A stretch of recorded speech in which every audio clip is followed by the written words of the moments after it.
प्रिय बच्चों, सुप्रभात। आज कक्षा 10 हिंदी की क्लास में हम श्याम नारायण पांडे की कविता पढ़ेंगे, हल्दी घाटी, जो आपका पाठ है 13। तो हल्दी घाटी का युद्ध हुआ था, जिसको महाराणा प्रताप ने लड़ा था, मुगलों के से युद्ध किया था। उस समय मुगल अकबर शासक थे और जिनसे युद्ध हुआ था।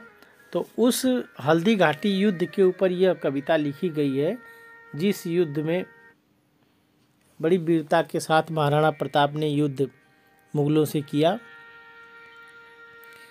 थोड़ा सा इस कविता को पढ़ने से पहले ये समझ लेते हैं कि मुगलों के सेनापति मान सिंह, मतलब अकबर के सेनापति मान सिंह, जो हिंदुस्तान के राजा थे, भारत के राजा थे, वह मुगलों की तरफ से, अकबर की तरफ से लड़ रहे थे।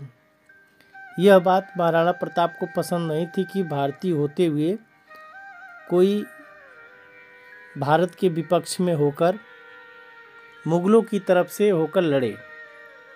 इसलिए उनका क्रोध मान सिंह पर बहुत अधिक था और उनका इस कविता में जिक्र भी किया गया है।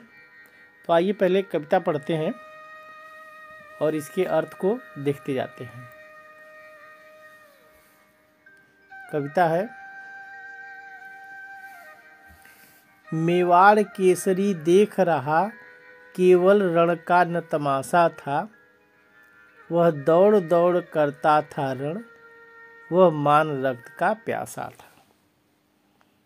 पहले तो समझ लें, मेवाड़ केसरी, केसरी माने होता है शेर, और राजा का पर्यायवाची भी है ये। तो मेवाड़ केसरी, मेवाड़ का राजा महाराणा प्रताप। और यहाँ पर देखिए, मान मतलब ये मान सिंह है, जो अकबर का सेनापति है, उसके लिए कहा गया है।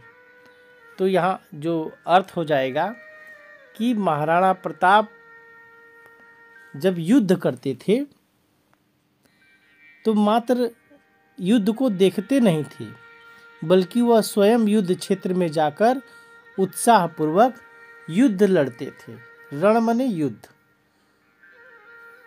मात्र तमाशा के रूप में नहीं देखते थे, युद्ध को स्वयं लड़ते थे। वह दौड़ दौड़ करता था रण, महाराणा प्रताप दौड़ दौड़ के रण करते थे, युद्ध करते थे। वह मान रक्त का प्यासा था, और वह मान सिंह के रक्त से अपनी प्यास बुझाना चाहता था। मान सिंह के रक्त का प्यासा था, मान सिंह को ढूंढ रहा था। चढ़कर चेतक पर घूम घूम करता सेना रखवाली था। इसका मतलब कि महाराणा प्रताप जो अपने घोड़े पर चढ़कर पूरा युद्ध किया करते थे, मुगलों की सेना को ध्वस्त करते हुए अपनी सेना की रखवाली करते थे। चारों तरफ चेतक पे चढ़ के घूमते रहते थे और अपनी सेना की रखवाली करते थे, युद्ध भी करते थे। ले महामित्र को साथ साथ मानो प्रत्यक्ष कपाली था। अब यहाँ कपाली क्या है? शिव, भगवान शिव का वह रूप जो रुद्र रूप में होता है, रौद्र रूप में होता है, विनाशक रूप में होता है, वह कपाली रूप है। तो ऐसा लगता था कि मानो मृत्यु को साथ लिए और शिव के कपाली रूप को धारण किए, विनाशक रूप को धारण कर लिए, ऐसा लगता था। चढ़ चेतक पर तलवार उठा रखता था बोतल पानी को। श्यामनारायण पांडे कवि कह रहे हैं कि जब महाराणा प्रताप हाथ में तलवार ले लेते थे तो ऐसा लगता था कि पूरे धरती को पानी पानी कर दिया, उथल पुथल मचा दिया। भूतल पानी का मतलब कि उथल पुथल, हलचल मचा दिया। जब हाथ में तलवार लेते थे तो पूरी धरती क्या है, पर हलचल मच जाती थी। राणा प्रताप सिर काट कार्य करता था सफल जवानी को। इसका मतलब है कि महाराणा प्रताप मेवाड़ के राजकुमार, मुगलों की सेना के लोगों के धड़ को काट काट के, सर को काट काट के अपनी जवानी की सार्थकता को सिद्ध करते थे, सफल बनाते थे। सेना नायक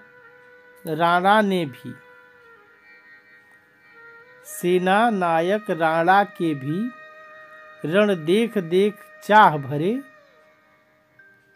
मेवाड़ सिपाही लड़ते थे दूने तिगुने उत्साह भरे।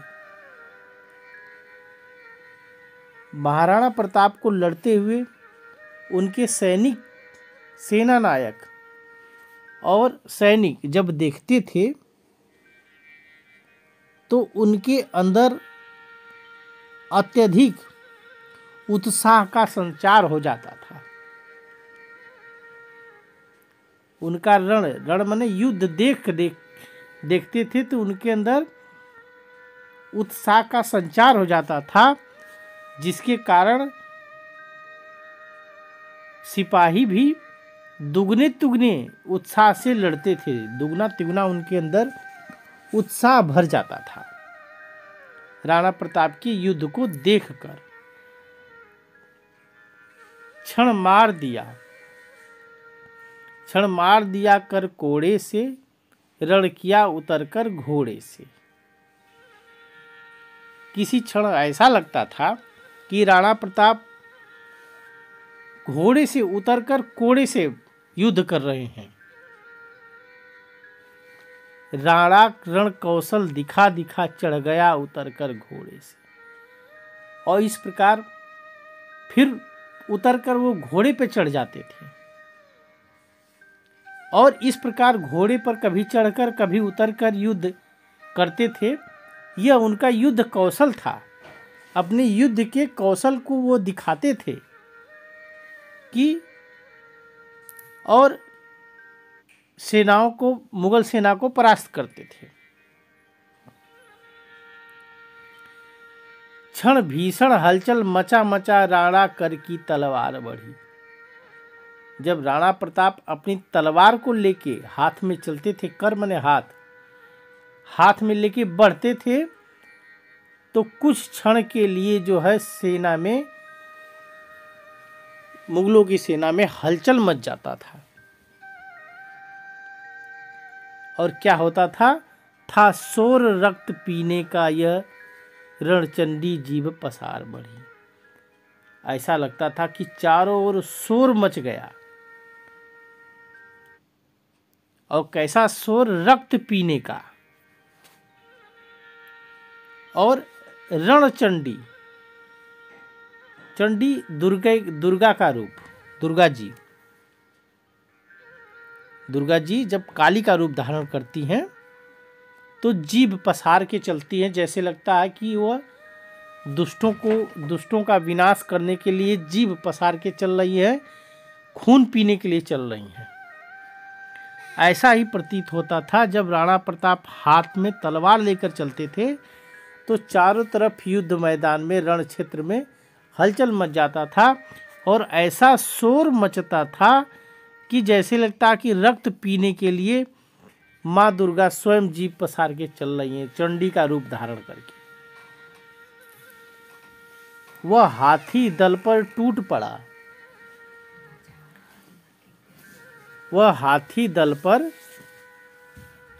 टूट पड़ा। मानो उस पर पबी छूट पड़ा। पबी माने होता है वज्र। जब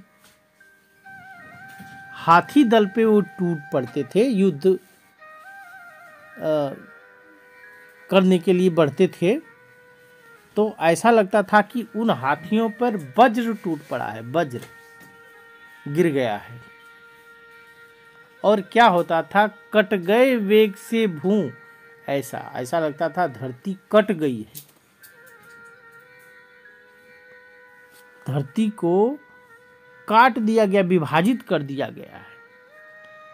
और उस विभाजन से शोषिण का नाला फूट पड़ा। शोषिण माने रक्त, ऐसा लगता था खून का नाला फूट गया है, खून का नाला बहने लगता था। जो साहस कर बढ़ता उसको केवल कटाक्ष से टोक दिया। यदि कोई दुश्मन साहस करके आगे बढ़ता भी था तो महाराणा प्रताप मात्र कटाक्ष करके, व्यंग करके उसको रोक देते थे, टोक देते थे। व्यंग करके रोक देने का मतलब कि उसका ऐसा कटाक्ष करते थे कि उसका उत्साह भंग हो जाता था, वह वहीं रुक जाता था। जो वीर बना नभ बीच फेंक, बरछे पर उसको रोक दिया। और जो व्यंग से भी नहीं रुकता था, अपने को वीर बनता था, वीर बना, अपने को वीर समझ के थोड़ा युद्ध के लिए आगे भी बढ़ जाता था, उसको बरछे मतलब भाले की नोक पर, बरछे को, भाले को आकाश में फेंक कर उसको मार के रोक देते थे। भाले से ही उस पे प्रहार करके आकाश के बीच में ही नभबीच फेंक बरछा, भाला को आकाश के बीच में फेंक के और उसको मार देते थे और उसको रोक देते थे। क्षण उछड़ गया अरि घोड़े पर, क्षण लड़ा सो गया घोड़े पर। कभी उछलकर, अरि माने दुश्मन, किसी क्षण दुश्मन के घोड़ों पर टूट पड़ते थे उछल के, और क्षण लड़ा सो गया घोड़े पर। अब कोशिशर जो है घोड़ों से लड़ते थे, घोड़ों से युद्ध हो जाता था, और बैरी दल से लड़ते लड़ते क्षण खड़ा हो गया घोड़े पर। और दुश्मनों से लड़ते लड़ते, बैरी माने दुश्मन से लड़ते लड़ते कभी जो है घोड़े पर खड़े हो जाते थे स्वयं। सब कहने का मतलब कि ये युद्ध कौशल किस प्रकार करते थे, इसको कवि बताना चाहते हैं।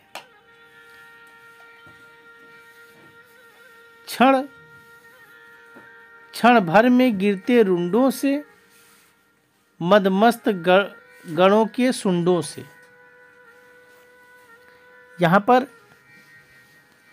रुंडो मने होता है धड़, और सुंड मने होता है हाथी के सूंड।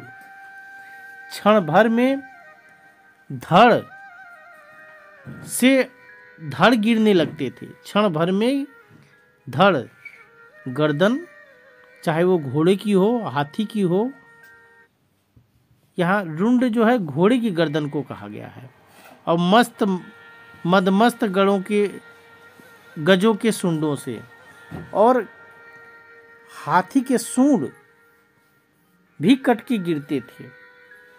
घोड़े के बिकल बितुंडों से, बितुंड मने हाथी, कहीं सूंड हाथी के गिरे हुए हैं, कहीं हाथी के सर गिरे हैं, कहीं घोड़े के सर गिरे हैं, और इस तरह से पूरा बिकल बेचैन है युद्ध का मैदान।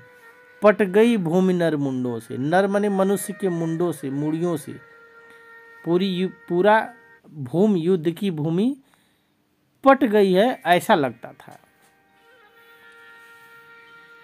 ऐसा रण राणा करता था, पर उसको था संतोष नहीं। रण मने युद्ध, इस प्रकार के युद्ध को राणा, इतना भीषण युद्ध को वो करते थे फिर भी उनको इस युद्ध से संतोष नहीं होता था।